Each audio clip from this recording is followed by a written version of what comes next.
വിഷയത്തെപ്പറ്റി പ്രാർത്ഥനയോടെ നമുക്ക് ചിന്തിക്കാൻ ദൈവം സഹായിക്കട്ടെ. നമ്മുടെ വിഷയം ഇങ്ങനെയാണ്, കോൺഫ്ലിക്റ്റ് അല്ലെങ്കിൽ സംഘർഷം എന്ന് പറയുന്ന കുടുംബ അന്തരീക്ഷത്തിലുള്ള സംഘർഷങ്ങളെ സംബന്ധിച്ചുള്ള കാര്യങ്ങളാണ്. അതിനകത്ത് ദൈവത്തിനായിട്ട് ബന്ധപ്പെട്ട് നമുക്കിങ്ങനെ മനസ്സിലാക്കുവാനും അതിനെ അഭിമുഖീകരിക്കുവാനും നേരിടാനും കഴിയും എന്നുള്ളതിനെ പറ്റിയായിരിക്കും നമ്മളിന്ന് സംസാരിക്കുന്നത്. കോൺഫ്ലിക്റ്റുകൾ എങ്ങനെയാണ് ഉണ്ടാകുക? നമുക്കറിയാം, കോൺഫ്ലിക്റ്റുകൾ ഉണ്ടാകുന്നത് വ്യത്യസ്തമായ അഭിപ്രായങ്ങൾ ഉണ്ടാകുമ്പോഴാണ് കോൺഫ്ലിക്റ്റുകൾ അല്ലെങ്കിൽ സംഘർഷങ്ങൾ ഉണ്ടാകുന്നത്. സംഘർഷം ഉണ്ടാകാനുള്ള ഒരേ ഒരു കാരണം, രണ്ട് വ്യക്തികൾ തമ്മിലുണ്ടാകാനുള്ള പൊതുവേ നമുക്ക് കാണാൻ പറ്റുന്ന കാര്യം അഭിപ്രായങ്ങൾ ഉണ്ടാകുന്ന വ്യത്യാസങ്ങളാണ്. അത് വിവാഹ ബന്ധത്തിൽ മാത്രമല്ല, എപ്പോഴും വേണമെങ്കിലും രണ്ട് വ്യക്തികൾ തമ്മിൽ ഇൻ്റർപേഴ്സണൽ രണ്ട് വ്യക്തികൾ തമ്മിലുള്ള കോൺഫ്ലിക്റ്റ് ഉണ്ടാകാനുള്ള കാരണം എന്തായിരിക്കും? അഭിപ്രായ വ്യത്യാസം ഉണ്ടാകാൻ കാരണം അവർക്ക് സ്വന്തമായി ചിന്താശേഷി ഉള്ളതുകൊണ്ടാണ്. ഓരോരുത്തരും സ്വന്തമായി ചിന്തിക്കാനുള്ള ശേഷി ഓരോ വ്യക്തിക്കും അതുകൊണ്ടാണ് ഉണ്ടാകുന്നത്. ഒരു വ്യക്തി ഒരു തീരുമാനത്തിലേക്ക് എത്തിച്ചേരാൻ കാരണം എന്താണ്? അതത്ര എളുപ്പത്തിലല്ല ഒരു വ്യക്തി ഒരു തീരുമാനത്തിൽ എത്തിച്ചേരുന്നത്. അവിടെ ഒരു ഇൻട്രാ പേഴ്സണൽ കോൺഫ്ലിക്റ്റ് നടക്കുന്നുണ്ട്. വ്യക്തിക്കുള്ളിൽ നടക്കുന്ന, അവൻ്റെ ഉള്ളിൽ തന്നെ സംഭവിച്ചുകൊണ്ടിരിക്കുന്ന ഒരു കോൺഫ്ലിക്റ്റിൻ്റെ ഫലമായിട്ടാണ്, അല്ലെങ്കിൽ ഒരു സംഘർഷത്തിൻ്റെ ഒടുവിലാണ് അവനൊരു തീരുമാനത്തിലേക്ക് എത്തുക. നമ്മളതിനെ ഈഗോ എന്നൊക്കെ പറയും. അപ്പോൾ നമ്മുടെ ഉള്ളിൽ ഓരോ തീരുമാനം എടുക്കേണ്ടി വരുമ്പോഴും നമ്മൾ സംഘർഷത്തിലൂടെയാണ് പോകുന്നത്. ആ സംഘർഷത്തിനൊടുവിൽ നമ്മുടെ ഉള്ളിൽ ഏറ്റവും ഭേദപ്പെട്ട, ഏറ്റവും നല്ലത് തോന്നുന്ന ഒരു തീരുമാനം എടുക്കാൻ നമ്മുടെ വ്യക്തിക്കുള്ളിൽ സാധിക്കുന്നു. അതിനെ നമ്മൾ ഈഗോ എന്ന് വിളിക്കാറുണ്ട്. അപ്പോൾ ആ ഒരു ഈഗോ ഡെവലപ്പ് ചെയ്തതിന് ശേഷം അതിൻ്റെ ഫലമായിട്ടാണ് നമ്മൾ ഒരു തീരുമാനത്തിലെത്തുക, അല്ലെങ്കിൽ ഒരു അഭിപ്രായത്തിലെത്തിച്ചേരുക. അങ്ങനെ ഒരു അഭിപ്രായമായിട്ട് ഞാൻ വരുമ്പോഴാണ് ജേക്കബ് പാസ്റ്റർ ഈ ഒരു കാര്യത്തെപ്പറ്റി വേറെ അഭിപ്രായം പറഞ്ഞുകൊണ്ട് വരുന്നത്. എനിക്കത് ഉൾക്കൊള്ളാൻ പറ്റില്ല.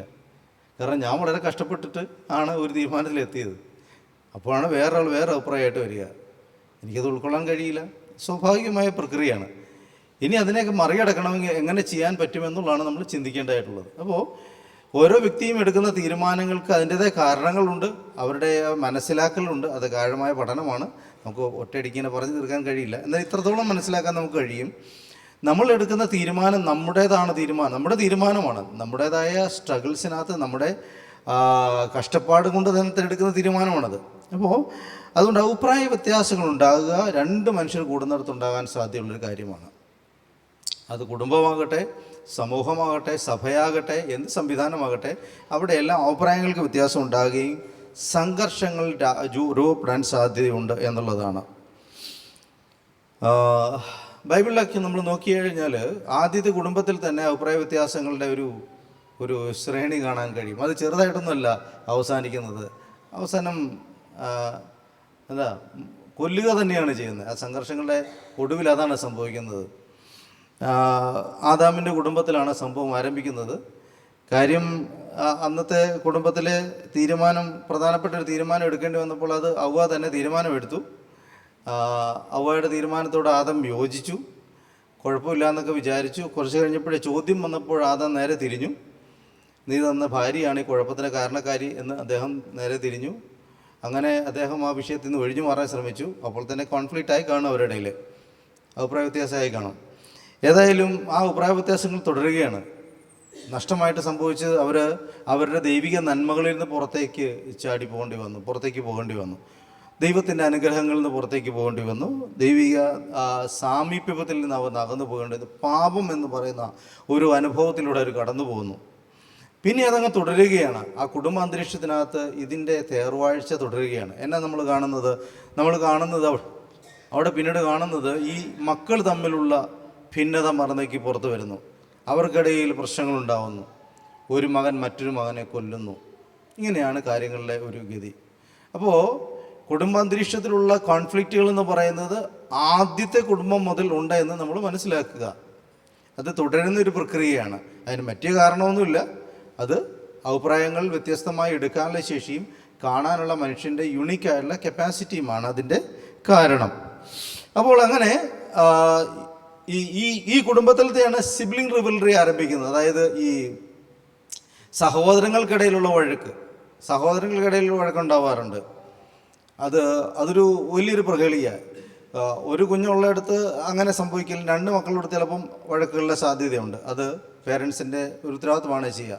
ഇനി 3 മക്കളുള്ളെങ്കിൽ ഈ രണ്ടാമത്തെ ആൾ വലിയ പ്രതിസന്ധി പോകുന്നതാണ് ഈ പഠനങ്ങൾ പറയുന്നത്. ഒന്നാമത്തെ ആൾക്ക് ഒരു പരിഗണന മൂത്തയാളെന്ന നിലയിലുണ്ട്, ഇളയാൾ നല്ല പരിഗണനയുണ്ട്. ഈ രണ്ടാമത്തെ ആൾക്ക് മിക്കവാറും, നടുവിലുള്ള ആൾക്ക് മിക്കവാറും പരിഗണനകളൊന്നും കിട്ടാറില്ല. അതുകൊണ്ട് അയാൾ വളരെ കഷ്ടപ്പെടേണ്ടി വരും, അയാൾ വളരെ പ്രതിരോധിക്കേണ്ടി വരും, അയാൾ കുറേ അധ്വാനം ചെയ്യേണ്ടി വരും എന്നൊക്കെയാണ് ഇതിനെപ്പറ്റി പഠിക്കുന്ന ആളുകൾ, സൈക്കോളജിസ്റ്റുകളൊക്കെ പറയുന്നത്. അതുകൊണ്ട് അത്തരത്തിലെ ആളുകൾ ഒന്നെങ്കിൽ ഇൻട്രോവേർട്ടായി പുറകോട്ട് വലിഞ്ഞു പോവുക, അല്ലെങ്കിൽ ഒത്തിരി കാര്യങ്ങളൊക്കെ ചെയ്ത് അവരുടെ പ്രസൻസ് അറിയിക്കേണ്ടി വരുന്ന ഒരു കഷ്ടപ്പാടൊക്കെ അവർക്കുണ്ടാകാറുണ്ട്. അതൊക്കെ ഓരോ പഠനങ്ങളൊക്കെയാണ്, ഏറെക്കുറെ ശരിയുമാണെന്ന് തോന്നുന്നുണ്ട് എൻ്റെ ഒബ്സർവേഷനിൽ. അപ്പോൾ അങ്ങനെയുള്ള സിബ്ലിംഗ് റിവൽറികൾ ഉണ്ടായതും ഈ ആദ്യത്തെ കുടുംബത്തിലുണ്ടായി. അവർ തമ്മിൽ വഴക്കുണ്ടായി. ഇളയ മകന് കിട്ടിയ അംഗീകാരം മൂത്ത മകന് ഉൾക്കൊള്ളാൻ കഴിഞ്ഞില്ല, അവനെ തകർത്തു കളഞ്ഞു എന്നുള്ളതൊക്കെയാണ് നമ്മൾ വായിക്കുന്നത്. അങ്ങനെ മത്സരങ്ങളുണ്ടാകുന്നു. എന്നാൽ നോഹയുടെ കുടുംബത്തിൽ അങ്ങനെയല്ല സംഭവിക്കുന്നത്. നോഹയുടെ കുടുംബത്തിൽ എന്താണ് സംഭവിക്കുന്നത്? അപ്പനും അമ്മയും പറയുന്നത് കേട്ട് ഒതുങ്ങി അവർ പറയുന്നത് അനുസരിച്ച് അവരുടെ വഴിയെ പോകുന്ന ഒരു കുടുംബത്തെയാണ് കാണുന്നത്. ആ കുടുംബത്തെ നമ്മൾ പുതിയ നിയമത്തിൽ കാണുന്നുണ്ട്. ആ പെട്ടകത്തിൽ അല്പജനം എന്ന് വെച്ചാൽ 8 പേർ വെള്ളത്തിൽ കൂടി രക്ഷ പ്രാപിച്ച് രക്ഷയിലേക്ക് 8 പേര് ഒരുമിച്ച് നടന്നുപോയി എന്ന് പറയുന്ന ഒരു പ്രയോഗം നമ്മൾ അവിടെ കാണുന്നുണ്ട്. ആ കുടുംബം മൊത്തത്തിലാണ് രക്ഷയിലേക്ക് പ്രവേശിച്ചു പോകുന്നത്. അപ്പോൾ അത് അപ്പനും അമ്മയും പറയുന്ന ആ ദർശനത്തിനകത്ത് നിൽക്കാനായിട്ട് അത് ഉൾക്കൊള്ളാൻ കഴിയുന്ന മക്കളായിരുന്നു പോലും എന്ന് നമുക്ക് മനസ്സിലാക്കാൻ, ഒരു കുടുംബവും കഴിഞ്ഞു എന്ന് നമുക്ക് മനസ്സിലാക്കാൻ കഴിയുന്നു. അതൊരു അനുഗ്രഹിക്കപ്പെട്ട കുടുംബമായിട്ട് നമുക്ക് കാണാൻ കഴിയും. ഇനി അബ്രഹാമിൻ്റെ കുടുംബം, പ്രശ്നങ്ങളില്ലാതില്ല. പ്രശ്നങ്ങൾ ഉണ്ടാകുന്നത് ഭാര്യ ഭർത്താവ് പ്രശ്നങ്ങൾ, അവർ തീരുമാനമെടുത്തതിൽ പ്രശ്നങ്ങളുണ്ട്. എന്നാൽ ബഹുമാനത്തിന് കുറവുമില്ലാത്ത താരതമ്യേന മെച്ചപ്പെട്ട കുടുംബമായിരുന്നു അബ്രഹാമിൻ്റെ കുടുംബം എന്ന് കാണാൻ കഴിയും. എന്നാൽ പലപ്പോഴും സംഘർഷങ്ങളും തീരുമാനം എടുക്കേണ്ടി വരികയും അതിനകത്തുണ്ടായ പ്രശ്നങ്ങളും, അബ്രഹാമിൻ്റെ ഭാര്യയെ സാറയ്ക്ക് നേരിട്ട പ്രശ്നങ്ങൾ, പിന്നീടുത്ത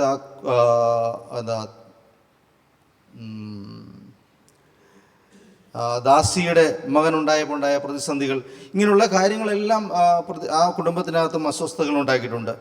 അടുത്തയാൾ ഇസഹാക്കിനെ നമ്മൾ പരിശോധിച്ചാൽ, ഇസഹാക്കിൻ്റെ ജീവിതത്തിനകത്ത് വലിയ തരക്കേടില്ലാത്ത തുടക്കമായിരുന്നു. കുടുംബജീവിതത്തിനകത്ത് നല്ല രീതിയിലാണ് തുടങ്ങിയത്. അപ്പൻ പറഞ്ഞ പോലെ തന്നെ ഒരു പെൺകുട്ടിയെ കണ്ടുപിടിച്ച് കല്യാണം കഴിച്ചു. പക്ഷേ അദ്ദേഹത്തിൻ്റെ അവസാന കാലഘട്ടത്തിലേക്ക് അദ്ദേഹം അന്ധനായി മാറുന്നു. പിന്നെ ഭവനത്തിനകത്തുണ്ടാകുന്ന ഒരു അന്തഛിദ്രങ്ങളാണ്. അമ്മ കാര്യങ്ങൾ ഏറ്റെടുക്കുന്നു, അമ്മ വെളിപ്പാടിനനുസരിച്ച് കാര്യങ്ങളെ കൊണ്ടുപോകുന്നു. ദൈവത്തിനെ ഒന്ന് സഹായിച്ചേക്കാന്ന് പുള്ളിക്കാരത്തി വിചാരിച്ചു എനിക്ക് തോന്നുന്നു. അതുകൊണ്ടായിരിക്കാം ഈ മൂത്തമാന് കിട്ടേണ്ട അനുഗ്രഹങ്ങളൊക്കെ തന്ത്രപൂർവ്വം ടെക്നിക്കലിയൊക്കെ ഇളയമകന് മേടിച്ചു കൊടുക്കാനുള്ള ആശയങ്ങളും ഐഡിയയൊക്കെ ഉണ്ടാക്കി കൊടുത്തു. എന്തായാലും ആ കുടുംബത്തിനകത്ത് ഭിന്നതയുണ്ടായി, ആ മക്കൾ തമ്മിൽ വഴക്കായി, അവർ തമ്മിൽ പ്രശ്നമുണ്ടായി. അപ്പം നിരാശനാവുന്ന അനുഭവം ഉണ്ടാകുന്നു. യാക്കോബിൻ്റെ അനുഭവത്തിൽ വരുമ്പോഴും ഇതുപോലെ സമാനമായ പ്രശ്നങ്ങളുണ്ടാകുന്നു. ഈ 12 മക്കളെ മാനേജ് ചെയ്യാൻ കഴിയുന്നില്ല. മൂത്ത മകൾ ഒരേ ഒരു മകൾ പ്രശ്നത്തിലൂടെ കടന്നു പോകുന്നു, അവൾ ജീവിതം തകർക്കപ്പെടുന്നു, അല്ലേ? പിന്നെ നമ്മളിങ്ങനെ കാണുമ്പോൾ വായിച്ചു വരുമ്പോൾ ആ മക്കൾക്ക് തമ്മിൽ പ്രതിസന്ധികളുണ്ട്, ജ്യേഷ്ഠാനുജന്മാർക്കിടയിൽ പ്രശ്നങ്ങളുണ്ട്.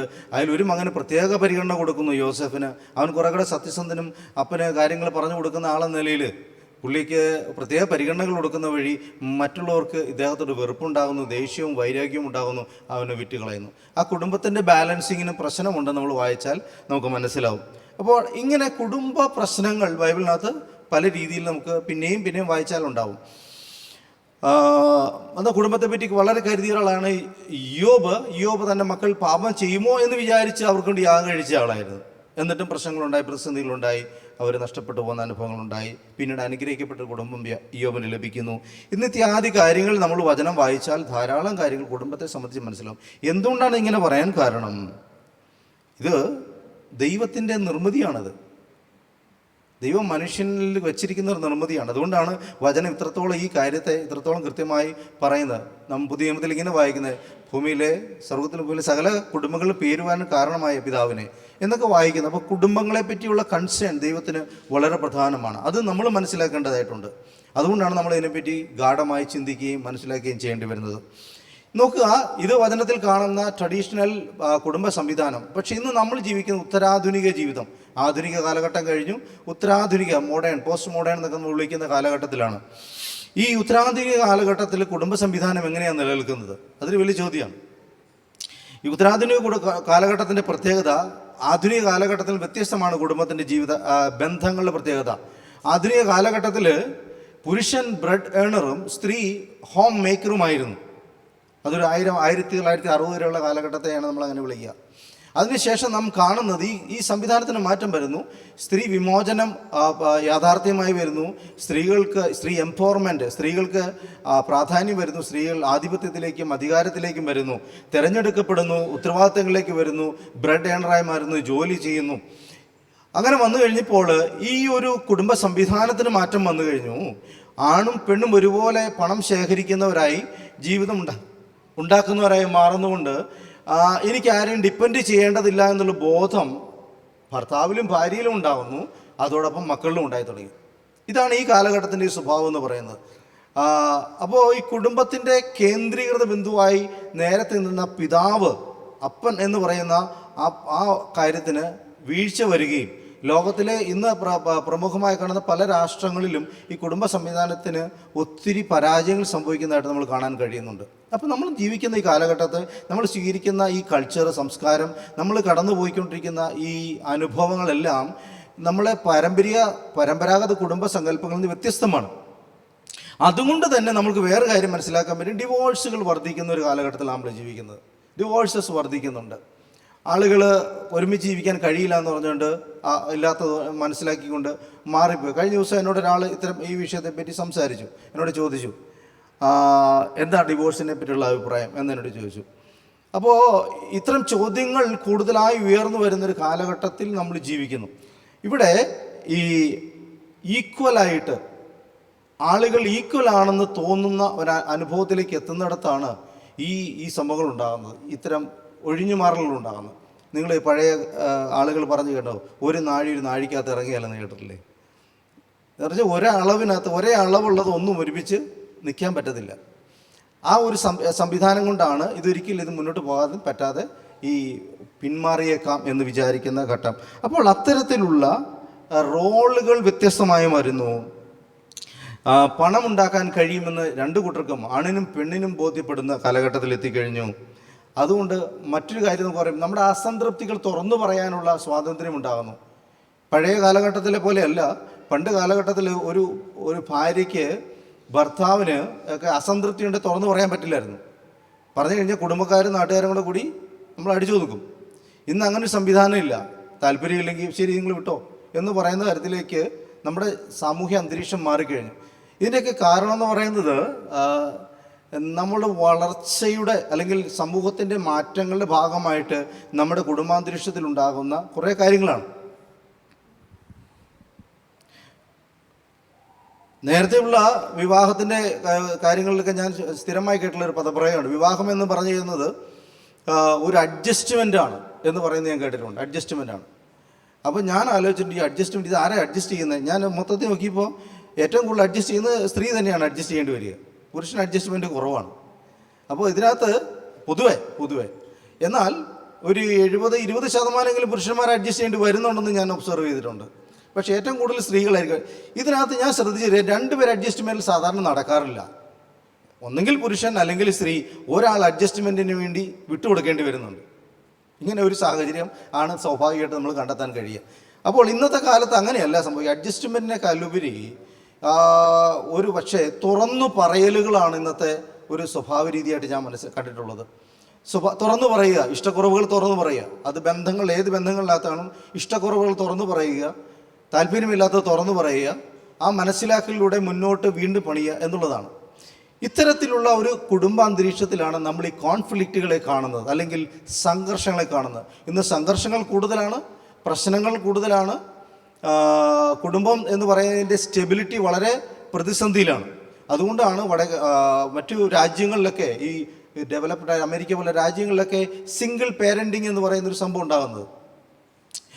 ഒരു അപ്പൻ അല്ലെങ്കിൽ അമ്മയുടെ കീഴിൽ മക്കൾ വളരുന്ന ഒരു സാഹചര്യം ഉണ്ടായി വരിക.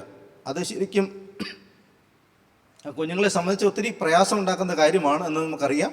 പക്ഷേ ഇതൊക്കെ ഈ സാഹചര്യം, അതായത് കുടുംബത്തെ പ്രഷർ ചെയ്യുന്ന അല്ലെങ്കിൽ നിലനിർത്തുന്ന ആ സംവിധാനങ്ങൾ അഴഞ്ഞു പോവുകയും രണ്ട് വ്യക്തികളുടെ തീരുമാനത്തിൽ മാത്രം കുടുംബം എന്ന് പറയുന്ന സംവിധാനം രൂപപ്പെടുകയും ചെയ്യുന്നൊരു കാലഘട്ടത്തിൽ നമ്മൾ എത്തിയത് കൊണ്ട് ഉണ്ടാകുന്ന മാറ്റങ്ങളാണ്. ഇത് തെറ്റോ ശരിയോ എന്നല്ല ഞാൻ പറയാൻ പോകുന്നത്.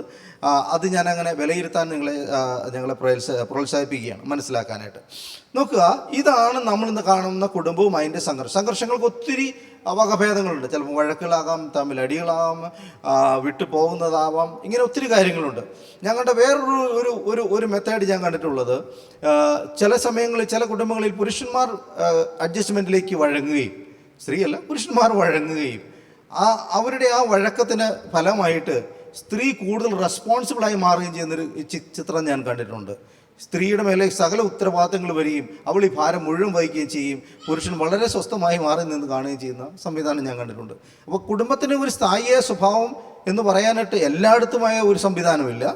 വടക്കേന്ത്യയിലൊക്കെ പലയിടങ്ങളിലും സ്ത്രീ ധനോ അല്ല പുരുഷ ധനോ, ഒരുത്തൻ സ്വന്തം വീടുണ്ടാക്കി പൈസ ഉണ്ടാക്കിയിട്ട് വേണം കല്യാണം കഴിക്കാൻ ചില കൾച്ചറിനകത്ത്. അപ്പോൾ ഇതൊക്കെ പലതും വ്യത്യസ്തമാണ് എന്ന് നമ്മൾ തിരിച്ചറിയുക.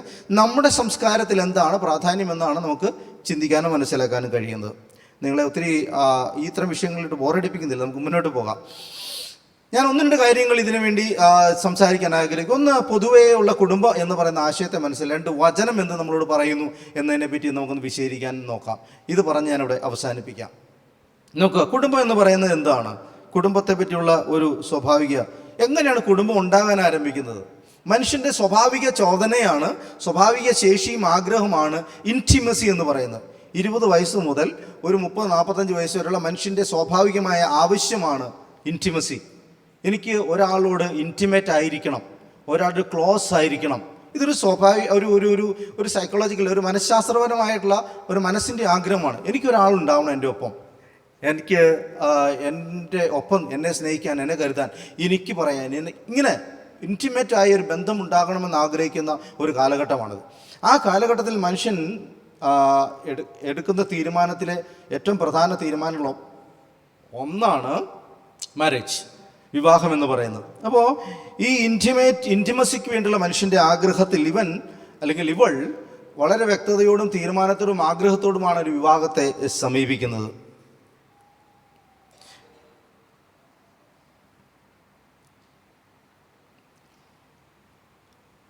മനുഷ്യൻ്റെ ആവശ്യം എന്ന പോലെ തന്നെ ദൈവത്തിൻ്റെ പദ്ധതിയും കൂടിയാണ്.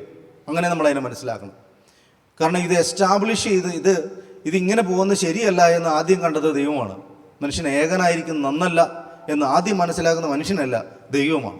അതുകൊണ്ട് ഇത് ഇനിഷ്യേറ്റ് ചെയ്യുന്നതും ആദ്യം ആഗ്രഹിക്കുന്നതും ദൈവം തന്നെയാണ്. അപ്പോൾ ദൈവമാണ് ഈ കുടുംബം എന്ന സങ്കല്പത്തിൻ്റെ ഉപജ്ഞാതാവ്. ദൈവമാണ് ആ ആശയത്തെ നമുക്ക് മനുഷ്യരിലേക്ക് തരുന്നത്. ഇനി ഞാൻ ഈ ഷാലോം എന്ന് പറഞ്ഞ ഒരു ടെലിവിഷനിലാണെന്ന് എനിക്ക് തോന്നുന്നു ഒരിക്കലും കണ്ട ഒരു കുടുംബത്തെ സംബന്ധിച്ച് ചർച്ചയിൽ ഞങ്ങളുടെ ഒരു പദപ്രയോഗം അതെനിക്ക് വളരെ ഇഷ്ടപ്പെട്ടതാണ്. കുടുംബം എന്ന് പറയുന്നത് റെഡിമെയ്ഡല്ല, ഇത് നമ്മൾ ഉണ്ടാക്കിയെടുക്കുന്നതാണ്, നമ്മൾ പണിയുന്നതാണ്. നിങ്ങൾക്കത് മനസ്സിലാവുന്നുണ്ടെന്ന് വിചാരിക്കുന്നു, ആശയം മനസ്സിലാവുന്നെന്ന് വിചാരിക്കുന്നു. കുടുംബം എന്ന് പറയുന്നത് നമ്മൾ പണിയുന്നതാണ്. അത് നമ്മൾ ഒരു റെഡിമെയ്ഡ് സംഗതി വാങ്ങിച്ചെടുക്കുന്നതോ ഒരിടത്ത് പോയി കൊണ്ടുവരുന്നതല്ല. അത് നിരന്തരമായ പരിശ്രമത്തിലൂടെ നമുക്ക് കിട്ടിയിട്ടുള്ള റോ മെറ്റീരിയൽ വെച്ച് നമ്മൾ പണിതെടുക്കുക. അതിനെന്തെല്ലാം ആവശ്യമുണ്ട്? ഒരു വ്യക്തി ആവശ്യമുണ്ട്, ഹസ്ബൻഡ് അല്ലെങ്കിൽ വൈഫ് ഒരാവശ്യമുണ്ട്. ഇനി എന്താവശ്യമുണ്ട്? പണം ആവശ്യമുണ്ട്, ജീവിത സാഹചര്യങ്ങൾ ആവശ്യമുണ്ട്, ജോലി ആവശ്യമുണ്ട്, വിശ്വാസങ്ങൾ ആവശ്യമുണ്ട്, കൾച്ചർ ആവശ്യമുണ്ട്. നമുക്ക് ലഭ്യമായ ഈ സാഹചര്യങ്ങളെല്ലാം കൂട്ടിയിണക്കിയിട്ടാണ് നമ്മളൊരു കുടുംബം എന്ന് പറയുന്ന ആശയത്തെ രൂപപ്പെടുത്തിയെടുക്കുക. കുടുംബം എന്ന് പറഞ്ഞാൽ പണിതെടുക്കുക. ഇത് രണ്ടുപേർ ഒരുമിച്ചെടുക്കുന്ന തീരുമാനമാണ്. ഞാനൊരു കുടുംബം പണിയാൻ തയ്യാറാണ്, കുടുംബം പണിയാൻ എനിക്ക് താല്പര്യമുണ്ട്, എനിക്കതിന് ശേഷിയുണ്ട്, എനിക്കതിനുള്ള കഴിവുണ്ട്, എനിക്കതിന് കഴിയും എന്നുള്ള ബോധത്തിൽ നിന്ന് രണ്ടുപേർ കൂടി ചേർന്ന് ഉണ്ടാക്കുന്ന ഒരു സംവിധാനമാണ് കുടുംബം എന്ന് പറയുന്നത്. ആ ആശയമാണ് ദൈവം നമ്മളിലേക്ക് തന്നത്. അതുകൊണ്ട് ഒരു കുടുംബം ചിലപ്പോൾ ഒരു ദിവസം കൊണ്ടോ ഒരാഴ്ച കൊണ്ടോ ഒരു വർഷം കൊണ്ടോ ഒന്നും പണിത് പൂർത്തിയായെന്ന് വരില്ല. അത് സ്വസ്ഥമായി ഓടിയെന്ന് വരത്തില്ല. അതിന് ചിലപ്പോൾ കാലങ്ങൾ നാളുകൾ എടുക്കേണ്ടി വരും. കാരണം രണ്ട് വ്യത്യസ്ത പശ്ചാത്തലത്തിൽ നിൽക്കുന്ന ആളുകൾ ഒരുമിച്ചൊരു കാര്യം ചെയ്യുന്നതാകുകയുണ്ട്. അതിന് സമയമെടുക്കും. ചിലർക്ക് അതിന് പെട്ടെന്ന് കഴിയുമായിരിക്കും, ചിലർക്ക് അതിന് ഏറെ സമയമെടുക്കുമായിരിക്കും. അപ്പം നമ്മൾ അങ്ങനെ അതിനെ മനസ്സിലാക്കേണ്ടതായിട്ടുണ്ട്. അപ്പോൾ ദൈവം നമ്മളെ ഏൽപ്പിച്ചിരിക്കുന്ന ഈ കുടുംബത്തെ ആ പണിയുക എന്നുള്ള പ്രയോഗത്തെ എനിക്കൊന്ന് ലേയും റാഹേലിനെ പറ്റി അങ്ങനെ പറഞ്ഞിട്ടുണ്ട്. ഇസ്രായേലിൻ്റെ കുടുംബങ്ങളെ പണിതവരവരാന്ന് പറയുന്ന ഒരു പദപ്രയോഗം തന്നെ നമ്മൾ വായിക്കുന്നുണ്ട്. അപ്പോൾ കുടുംബത്തെ പണിയുന്നതാണ്, നിരന്തരമായ പരിശ്രമം അതിൻ്റെ പിന്നിൽ ആവശ്യമുണ്ടെന്നും നമ്മൾ അറിയേണ്ടതായിട്ടുണ്ട്. അടിസ്ഥാനമായിട്ട് ഈ തലമുറയിൽ കാണുന്ന, ഞാൻ ആദ്യം പറഞ്ഞ പോലെ എക്സ് തലമുറ, വൈ തലമുറ, XYZ തലമുറകൾ പറ്റി നിങ്ങൾ കേട്ടിട്ടുണ്ടാവാം. 1980-കൾക്ക് പുറകിലുള്ള തലമുറയെ എക്സ് തലമുറ എന്നും എക്സ് ജനറേഷൻ എന്നും അതിനുശേഷം ഒരു 2000 വരെയുള്ളതിനെ XY എന്ന് വിളിക്കുന്നു. അതിനുശേഷമുള്ളതിനെ ഇസഡ് എന്ന് വിളിക്കുന്ന ഒരു കാറ്റഗറി സമൂഹത്തിലെ പഠനങ്ങളിലുണ്ട്. ഈ മൂന്ന് കാറ്റഗറിപ്പെട്ടവരുടെയും കാഴ്ചപ്പാടുകൾ വ്യത്യാസമാണ്. ഇപ്പോൾ എക്സ് കാറ്റഗറി നിൽക്കുന്ന ഒരാൾക്ക് ഈ ഇസഡ് കാറ്റഗറിയിൽ അല്ലെങ്കിൽ ഇസഡ് തലമുറയിൽ നിൽക്കുന്ന 2000 ശേഷം ജനിച്ചവരുടെ ചിന്തകളെയും വിചാരങ്ങളെയും അത്ര എളുപ്പത്തിൽ മനസ്സിലാവില്ല. ഇത് തിരിച്ച് സംഭവിക്കാം. ഈ മനസ്സിലാക്കലുകളൊക്കെ നമ്മുടെ ജീവിതത്തെ സ്വസ്ഥമാക്കുന്നതിൽ പ്രധാനപ്പെട്ട കാര്യങ്ങളാണ്. അപ്പോൾ നമ്മൾ സമൂഹത്തിൽ വന്ന മാറ്റങ്ങൾ തിരിച്ചറിയാൻ നമുക്ക് പ്രധാനമായിട്ടും കഴിയേണ്ടതായിട്ടുണ്ട്. ഇനി നമുക്ക് കുടുംബം എന്ന് പറഞ്ഞാൽ നാം എങ്ങനെയാണ് മനസ്സിലാക്കുന്നത്? ഒരു അപ്പനും അമ്മയും കുറച്ച് മക്കളും ചേർന്നതാണ് കുടുംബം എന്ന് പറയുന്നത്. ഇപ്പോഴത്തെ വ്യാഖ്യാനങ്ങൾ വേറെയാണ്. അപ്പനും അമ്മയും വേണ്ട, 2 ആണുങ്ങൾ ചേർന്നാലും 2 സ്ത്രീകൾ ചേർന്നാലും ഒക്കെ എന്താവും? കുടുംബമാവും. കുടുംബത്തിന് അങ്ങനെ പുതിയ മാനങ്ങൾ വന്നു കഴിഞ്ഞു. ഇനി നമ്മൾ സ്വാഭാവികമായ രീതിയിൽ മനസ്സിലാക്കിയാൽ അപ്പനും അമ്മയും മക്കളും ചേർന്നതാണ് നമ്മൾ മനസ്സിലാക്കുന്നുണ്ടെങ്കിൽ അത് മാത്രമല്ല കുടുംബം. അവരിങ്ങനെ കുറച്ച് ഭക്ഷണമൊക്കെ ഉണ്ടാക്കി കഴിച്ച് ഒന്നിച്ച് ജീവിച്ച് അങ്ങനെയല്ല.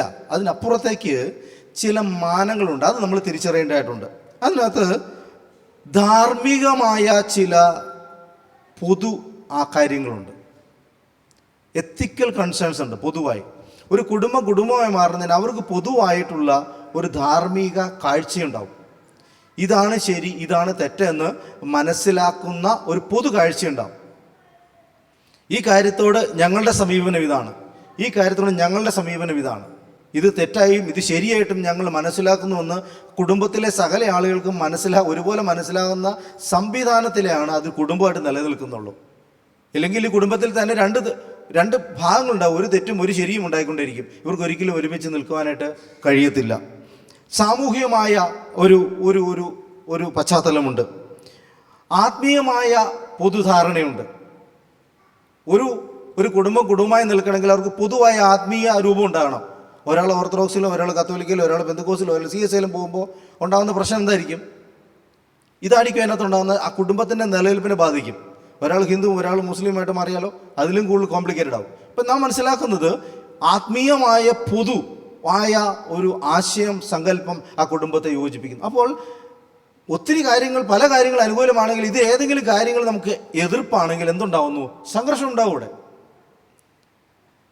ഒരു കാര്യത്തെ സംബന്ധിച്ച് 2 ധാരണകളാണ്. അപ്പനും അമ്മയുടെ ഒരു അഭിപ്രായം ഒന്നാണ്, മക്കളുടെ അഭിപ്രായം മറ്റൊന്നാണെങ്കിലോ സംഘർഷം ഉണ്ടാവും. ഇവിടെ ഒരിക്കൽ പാസ്റ്റർ MA വർഗീസ് ഇങ്ങനെ പ്രസംഗിച്ചു, അപ്പനും അമ്മയും പറഞ്ഞാൽ അനുസരിക്കുന്ന മക്കളും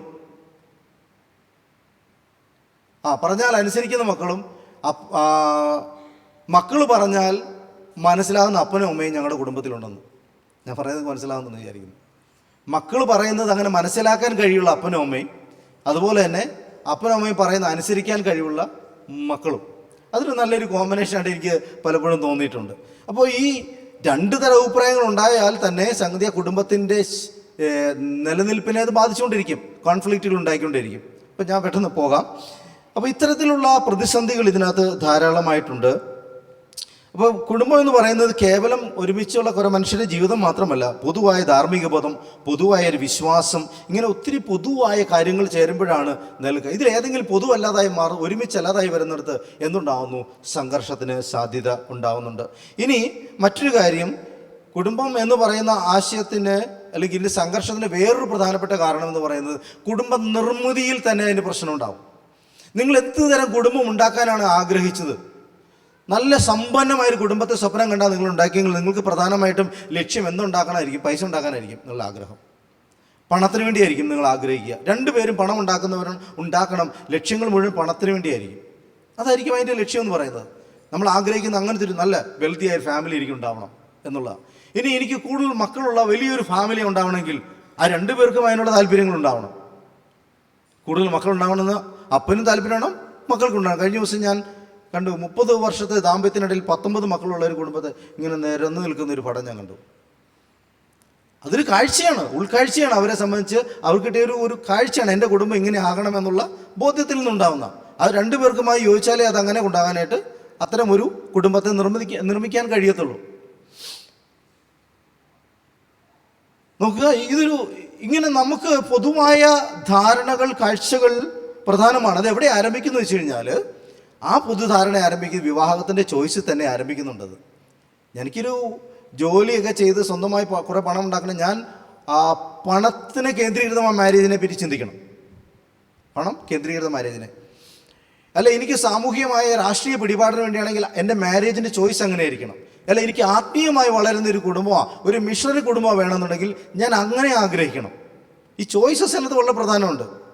നിങ്ങൾ മിനിസ്ട്രീരിയലായിട്ടുള്ള ഒരു ചോയ്സ് നടത്തി മാരേജ് നടത്തിയതിന് ശേഷം പണം ഉണ്ടാകാൻ വേണ്ടി കഷ്ടപ്പെട്ടാൽ ചിലപ്പോൾ നടന്നു വരില്ല. അവിടെ എൻ്റെ പ്രശ്നം. കാരണം നമ്മൾ മിനിസ്ട്രിയിൽ ചോയ്സാണ് ചെയ്തിട്ടുള്ളത്. നമ്മുടെ വിവാഹത്തിന് വേണ്ടിയിട്ട് നമ്മൾ തിരഞ്ഞെടുത്തതും നമ്മൾ ആഗ്രഹിച്ചതും മിനിസ്ട്രിക്ക് വേണ്ടി മനസ്സുള്ള ഒരാളെ നമ്മൾ ചൂസ് ചെയ്തു, അല്ലെങ്കിൽ അതുവേണ്ടി നമ്മൾ തിരഞ്ഞെടുത്തു. പക്ഷേ കുറച്ച് കഴിയുമ്പോഴാണ് മനസ്സിലായി സാമ്പത്തിക കാര്യം ശരിയാവണില്ല, നമ്മൾ ഇനി എല്ലാം കൂടെ പൈസ ഉണ്ടാക്കണം. എനിക്കറിയാം ഒരു ആൻറ്റി ഇവിടുന്ന് മിനിസ്ട്രിക്ക് വേണ്ടി വടക്കേണ്ടി വന്നു. ഞങ്ങളവിടെ ക്യാമ്പസിൽ വന്നതാണ്. ആ ആൻറ്റി വന്നതിൻ്റെ പ്രധാന കാരണം എന്ന് പറയുന്നത് അവർ വലിയ അവിടെ ചെന്നപ്പോൾ ഒരു സ്കൂൾ അങ്ങ് ഉണ്ടാക്കി. സ്കൂളുണ്ടായപ്പോൾ 3000-4000 കുട്ടികളൊക്കെ വരുന്നത് വലിയ സ്കൂളായിട്ട് വളരെ സാമ്പത്തികമായിട്ട് നന്മയുണ്ടായി. കുറച്ച് കഴിഞ്ഞപ്പോൾ ഈ മകനൊരു 10-20 വയസ്സായപ്പോൾ കല്യാണം 25 കല്യാണം നടക്കുന്നില്ല. അവൻ ഒരു ബുദ്ധിയിൽ വളരെ മിടുക്കനായ പയ്യനായിരുന്നു. പക്ഷേ അവൻ്റെ ബുദ്ധിയൊക്കെ ശോഷിച്ചു പോയി, അവൻ്റെ പ്രതിസന്ധിയായി. ഇപ്പോഴവരെന്ത് ചെയ്യണമെന്ന് അറിയാമോ? ഇപ്പോൾ പുള്ളിക്കാരത്തി പറയാം, ദൈവവേലയ്ക്ക് വേണ്ടി ഇപ്പോൾ പുള്ളിക്കാരത്തി വ്യഗ്രപ്പെടുക. അവർക്കും നല്ല പ്രായമായി, ഈ മകനും ഒന്നുമല്ലാതെ അവസ്ഥയിലെത്തി. പ്രതിസന്ധികൾ വീട്ടിൽ വന്നു. അവരെന്തിനു വേണ്ടി പോയ യഥാർത്ഥത്തിൽ മിനിസ്ട്രിക്ക് വേണ്ടി പോയതാണ്. അവർ വഴി എന്ത് പിന്നെ തിരഞ്ഞെടുത്തു? പണത്തിന് വേണ്ടി മാറി. നിങ്ങൾ പണത്തിന് വേണ്ടിയാണ്, അല്ലെങ്കിൽ പണമാണ് നിങ്ങളുടെ ആവശ്യം ഉണ്ടാകേണ്ട വെൽത്തി ഫാമിലി നിങ്ങൾ കാണുന്നെങ്കിൽ വെൽത്തി ഫാമിലിക്ക് വേണ്ടിയുള്ള ചിന്തകൾ ഉണ്ടാകണം. അത് ചൂസ് ചെയ്യണം. അല്ല, ഞാനൊരു മിനിസ്ട്രിയെ ആഗ്രഹിക്കുന്നത്, അല്ല സാമൂഹ്യമായ സേവനമാണ് ആഗ്രഹിക്കുന്നത്. ഈ തെരഞ്ഞെടുപ്പ് വളരെ പ്രധാനപ്പെട്ടതാണ്. ഇത് കോൺഫ്ലിക്റ്റുകളെ വളരെ സ്വാധീനിക്കുന്ന ഒരു ഘടകമാണ്. ഞാൻ കൂടുതൽ പറയാൻ ആഗ്രഹിക്കുന്നില്ല, പെട്ടെന്ന് നമുക്ക് പോകേണ്ടതായിട്ടുണ്ട്. ഇതാണ് കുടുംബം എന്ന് പറയുന്നതിനെ പറ്റി ചെറിയ കാര്യങ്ങൾ ഞാൻ നിങ്ങളോട് പറയാൻ ആഗ്രഹിക്കുന്നത്. മറിച്ച് മറ്റൊരു കാര്യം, വചനം എന്താ നമ്മളോട് ഇതിനെപ്പറ്റി പറയുക? നമുക്ക് വചനത്തിൽ നിന്ന് 1-2 ഭാഗങ്ങൾ പെട്ടെന്ന് വായിക്കാം. എഫേസ്യ ലേഖനം 5 മുഴുവൻ വായിക്കണ്ട, 5:22 വാക്യം വായിക്കാമോ? എഫേസ്യ ലേഖനം 5:22.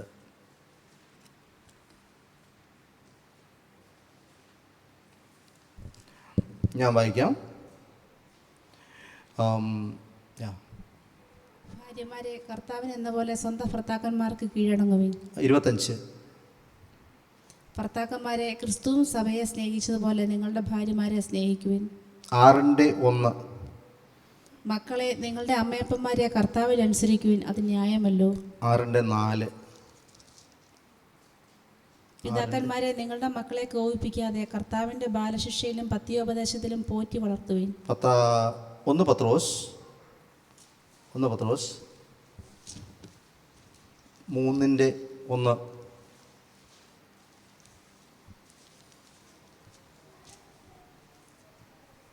ഭാര്യമാരെ നിങ്ങളുടെ ഭർത്താക്കന്മാർക്ക് കീഴടങ്ങിയിരിക്കുവിൻ. 3:7.